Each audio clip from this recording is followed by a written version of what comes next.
Greg.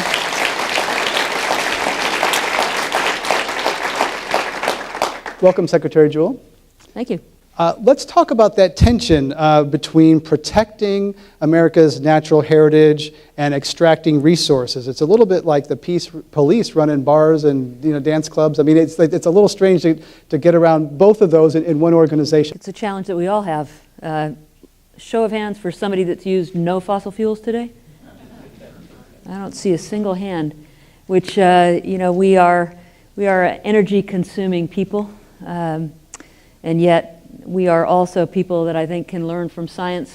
We can apply technologies. We can change the way we do things. And if we could turn back the clock and using the knowledge that we have now and apply that back maybe a couple hundred years ago, we might be in a different situation than we're faced with now. I have a large portfolio, as you point out.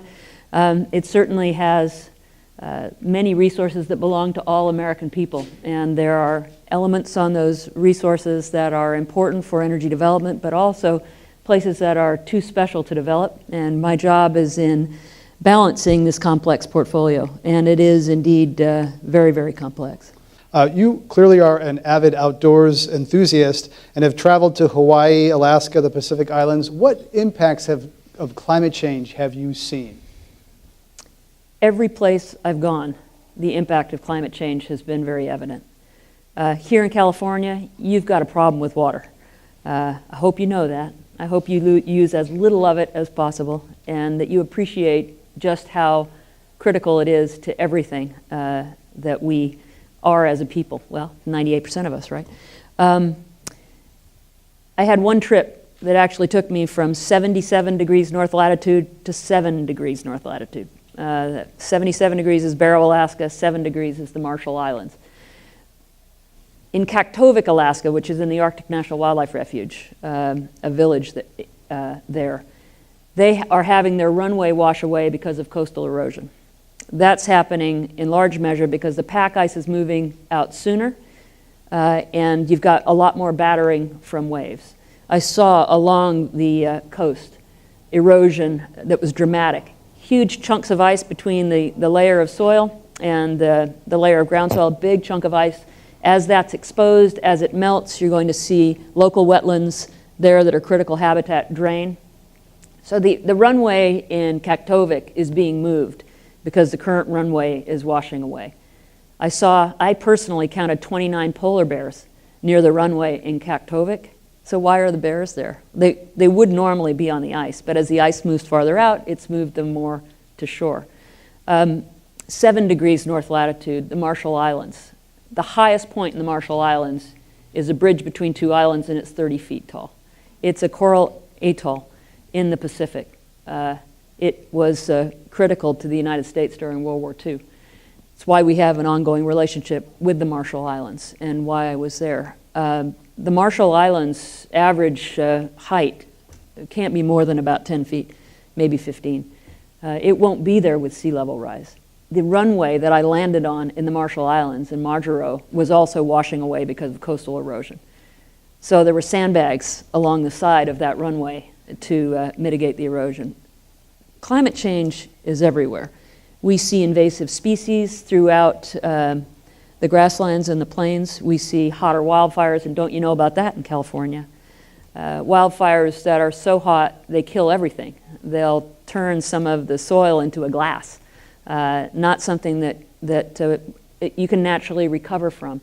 So it's very real. And for those of you that enjoy the landscapes and get out in the landscapes, you see it and you feel it. And one of the reasons I was delighted when I got the call for this job is this is a job where you actually have an opportunity to do something about it. And it's important for all of us to do something, our own part in whatever we can do. So it's big. What can an average person do to combat climate change? It seems so big that many people wonder, what can I do that has an impact? Well, there's the small things, which is the best electron is the one you don't use to begin with. The best drop of water is the one you don't waste. And the best drop of gasoline is the one that you don't burn to begin with. So I think we all play a role in terms of our lifestyles, how we live our lives, how we use our resources and how we conserve our resources. So conservation is really critical. But the other thing I would say is your voices are important as citizens of this great democracy. And when you bring your voices to my new home of Washington, D.C., they do make a difference. When you cast a ballot at the ballot box here, you need to make sure that the people that represent you align with the things that are important to you. So are they addressing the issues that you care about most around water conservation, water recycling and reuse in California, wildfire mitigation, taking care of public lands, looking for ways to incent the right kinds of behaviors? I'm a business person. I did business for 35 years. I've been a public servant for 6 months. In the business community, you can you will change your behavior based on the incentives that you're given by the policies that are set by elected officials. So in California, you have a renewable energy requirement for the state of 33%. That drives a market for renewable energy that creates demand for, it creates demand. The supply then comes to fill that demand. As a land management agency, we're part of supporting that. You can make decisions with your policies and the people that you elect to represent you that actually will affect the outcome of climate change. So I would encourage all of you to be active in doing that, and all of you to consider providing support to the kinds of things that will actually provide a financial equation that will drive companies to do the right thing that aligns with what you want to do from a climate change standpoint as well. President Obama outlined his climate plan earlier this year in a speech in Washington where he was on a very hot day. How is that coming along? Is that real, or is that a lot of speeches, a lot of presidents make pronouncements, and then time goes by and not a lot happens? What's really happening with that plan? Oh, it's very real, and I'm very proud to work for President Obama, and proud of the speech that he gave. And yes, I was in the front row in a black dress, which I had to go straight to the cleaners because it was soaked. That was a very, very hot day. Probably good, though, when you're talking about climate change. So he has charged the Department of the Interior with doubling the permitting for renewable energy projects on public lands. He laid out a goal of 10,000 megawatts of electricity generation on public lands by 2015. We've already beaten that goal, so he doubled it to 20,000 megawatts by 2020. We will be well on our way to achieving that goal, working alongside industry and environmentalists and communities. So, I mean, that's one tangible thing that's going on. He has used the megaphone very loudly to say, you know, we're no longer debating climate change. It is here. We must do something about it. So the other thing I would say that you will see impact everything that we do is to think through a lens of climate change. How do we prepare for it? How do we mitigate for it? How do we adapt our landscapes to it? So there was a pretty bad storm a year and a few days ago in the East Coast. I have been to wildlife refuges that were filled with 22 miles of debris from Superstorm Sandy. That's the bad news. There were boats, there were propane tanks, there were refrigerators, all kinds of stuff washed up on your shores at the Edwin Forsyth National Wildlife Refuge in New Jersey. But that shore protected, that wetlands protected buildings and residences inland by taking the storm's fury. And you know what? We're cleaning it up, but we also learn from Mother Nature and know that when we protect our shorelines, by learning from Mother Nature, whether it's dunes or grasses or mangrove swamps in the south, that we are adapting ourselves and our landscapes to climate change. So the President has charged us with doing that. There's a lot of support in the Hurricane Sandy package that enables us to do that. We've put out a $100 million competitive grant process from the Department of the Interior to generate innovative ideas in mitigating against climate change that we can use, learning the lessons from Hurricane Sandy. So those are just a handful of things, but every one of the departments is charged with doing their part. We're talking at the Commonwealth Club, the U.S. Secretary of the Interior, Sandy Jewell. I'm Greg Dalton. Can the administration, though, be a real serious climate leader and also promote more coal extraction, more oil drilling? At some point, isn't there a either-or situation? Can it have it both ways? More energy, more carbon, more hydrocarbons, and say we're serious about climate? Well, the short answer is you can't go immediately from one source of energy to another source of energy overnight. We have grown this country with the support of carbon pollution, whether it was coal or oil and gas. That has been in large measure what has driven the industry in this country, and you can't turn it off in a heartbeat. The president, through the EPA, has instituted CAFE standards for cars that will make an enormous difference in terms of using policy to reduce carbon pollution. It's a very, very important step forward.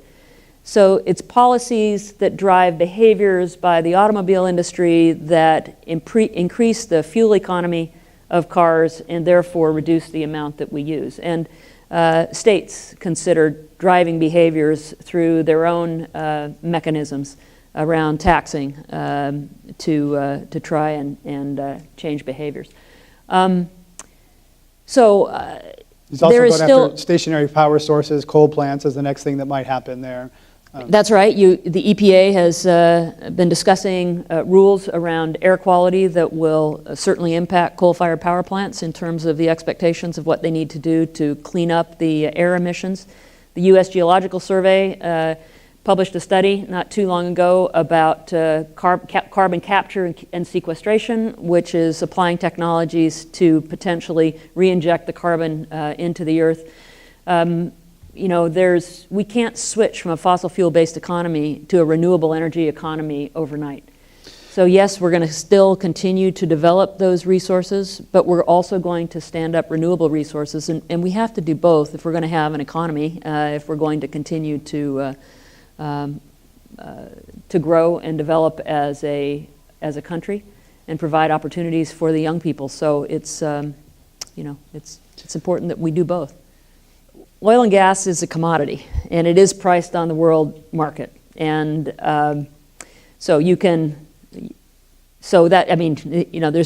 if we have an energy boom here and it lowers the price, that might affect the supply and demand equation. That might affect worldwide prices. We don't really control that. I mean, other countries control what people pay for gas with taxes and other forms of impacts. But basically, the price, it's a worldwide commodity price. Energy independence, though, does enable us to be independent of other countries on whom we are now dependent. When you look at the conflict in the Middle East and you look at our dependence on oil that flows from the Middle East, it's worrisome. It's caused a lot of loss of life. It's caused a lot of conflict around the world, and so to the extent that we have an opportunity to shape our own energy future, that's a good thing. And the president believes it's a good thing as well. If the president called you and said, Sally, what should I do about Keystone XL? What would you say? I'd say you should call John Kerry because it's an international issue. Because it is between Canada and the United States, the decision on the Keystone XL pipeline is with the Department of State, so it will run across some federal lands. If it goes forward, we will do our part as the Department of the Interior, but I'm not in the middle of that discussion. One you don't have to decide. Fracking for natural gas and a little bit for oil is a very big topic these days. In recent elections in Colorado, a couple of small towns passed a ban on fracking. In Ohio, voters rejected 2 bans on fracking in Youngstown and Bowling Green. But it's something like 100 municipalities have some kind of ban or moratorium on fracking. There's a fair amount of fracking that could happen on federal lands that you oversee. Are you satisfied with the current guidelines and regulation of fracking? So there's a lot of misinformation about fracking. And how many people in the room here have fracked a well before? One besides me. Another one, yeah. You Okay. did it with your hands, right? Yeah, I fracked it with my hands. Yeah. No, I didn't do it with my hands. But fracking has been around for decades. And there's a tremendous amount of misinformation out there about it. a lot of fear that I think is unfounded, but also an opportunity for the industry to be far more transparent and open and explain the practice so that there isn't as much misinformation. Fracking has been a common technique for what you call well completions, which is you drill a well and then you have to get through the pipes and everything into where the oil or gas is, and so you puncture the pipe and you push some fluid in there with what's called proppant, which is sand, to hold open the cracks so that the oil and gas can flow back. Been done for years. There is new techniques in fracking, which is done horizontally. The well is drilled horizontally and it's fracked in stages, and it's enabling people to extract oil and gas from very, very tight formations that would otherwise be like rock. It is important that we do these things safely and responsibly. And part of my job is to make sure that on federal lands we have regulations in place that ensure that we are applying the best available science, the best available technology, monitoring to ensure that we are not impacting groundwater or other resources. So the Bureau of Land Management has had a draft fracking rule in place. It put it out last year, got a lot of comments, put out a second rule, got a lot of comments, 1.3 million to be exact, which the period for that closed in August. We're reading through all of those. Some are form comments, but others are custom, I guess you'd say, and very thoughtful and very complicated. So we're digesting that, and we will be coming out with some regulations for fracking on public lands, which will be the minimum standard. And if states choose to have tougher standards, then on public lands we will apply those state standards in the states we operate. But the reality is, this is new for a lot of states. Some states have no regulations, some have very sophisticated regulations, and we want to make sure that on public lands we have very good baseline regulations that the public can feel good about in terms of making sure that it's being done safely and responsibly and not running the risk of impacting water supplies or otherwise. The Inspector General of the Department of Interior recently issued a report that pointed out some weaknesses in the pricing of coal extracted from public land, saying that it didn't really take account of export markets. A lot of the coal is being exported now because there's dropping demand in the United States. So what can you say to taxpayers who want to make sure they're getting a fair deal on coal extracted from public lands, that the royalties are being paid and they're being paid fully? No, I think it's absolutely critical that as a steward of your public lands, that you get a fair return on the investment that you have, and that we hold developers accountable for what they are extracting and what they're paying, and make sure that they're paying a fair price. So we have a group called the Office of Natural Resources Revenue that does exactly that. The IG's report that we had on that did show that we had an opportunity to investigate and make sure we were holding developers accountable, and that's what we're doing. So feel good about their work. There's huge costs with all of these natural disasters. I'm curious, does the United States have its own independent assessment and projections for climate change from IPCC? Certainly, the federal government is using the assets that it has at its disposal to understand climate change and its impacts. For example, what was a 100-year flood is now a far more common occurrence.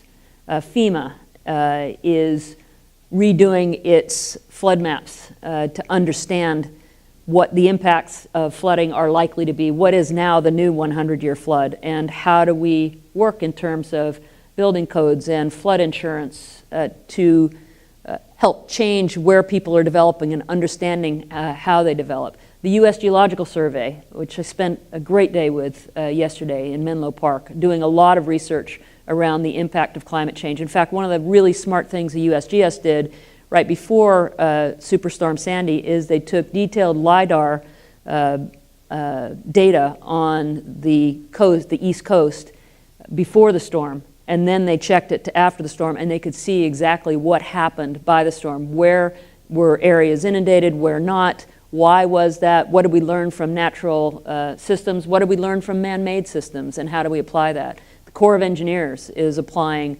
lots of climate science in figuring out what they do. And we're working together on how do we bring natural systems into place as I mentioned a little bit earlier. So throughout the federal family, there's a lot of cooperation between scientists to understand the impact and to apply that going forward, and actually to make that available to municipalities who are drawing their own maps and working on their building codes so that those can all reflect the realities of what we currently face with climate change.